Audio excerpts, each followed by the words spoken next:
So Ron Paul's got his new channel up, which I'm pretty happy about. It's going to be the Ron Paul channel, I guess. Yeah, that's what it's called. And for some reason, he decides to go on Russian TV. Now I'm trying to reason this out in my mind. Like, you wouldn't want to always, if you were debating the public about current politics, want to talk to people who agree with you. Although I think it would be a good idea most of the time to do that. He decides to go on RT. And this interviewer, I don't even know her name. I can't even find a studio for RT in the United States. I think maybe the studio was honestly in Adam Kokesh's big house that they had some Hollywood actor by. And so she decides to get cutesy towards the end of the interview, and Ron Paul's giving a speak at something called the Fatima Center, and you can buy tickets and meet him and everything. And she attacks him and says it's a bunch of Holocaust deniers, which I don't know any Catholic group that is full of Holocaust deniers.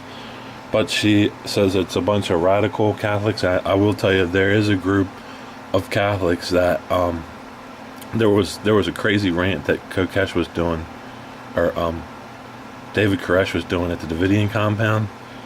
Although he was pretty nuts, there's a group of Catholics that say that the government's going to try and give everybody a microchip to track them, and that they're going to try and set up a world government, and this group of Catholics bashes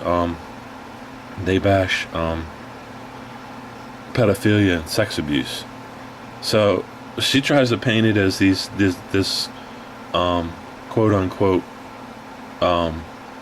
radical Catholic group, which I'm pretty sure this is the one that they're talking about. It was a priest I know went to retire at Most Holy Family Monastery.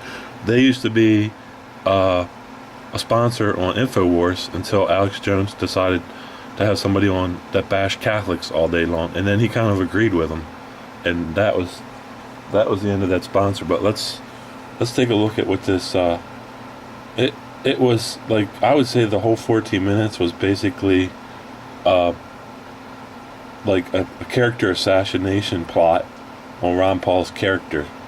People, which is really an outlier within the current state of the Republican Party.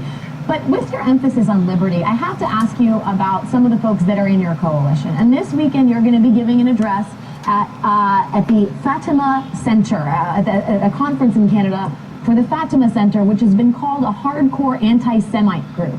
Is this something that you would reconsider doing? No. Even Catholic. Go ahead.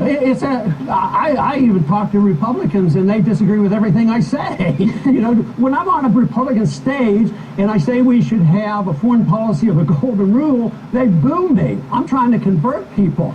But I'm going to a conservative Catholic group that is pro-peace and wants to hear my foreign policy and my take on economy. If I go only, I wouldn't be on this station if I had to have a litmus test. I mean, you have an opinion, disagree with mine, station, so I'm on your station. Why can't I go there? We appreciate, yes, and we appreciate you coming on this station, but at the same time, this station is not advocating, as the Fatima Center has, to the duty incumbent upon Catholics of combating valiantly for the integral rights of Christ the King and opposing Jewish naturalism and preaching about Satan's plans against the church.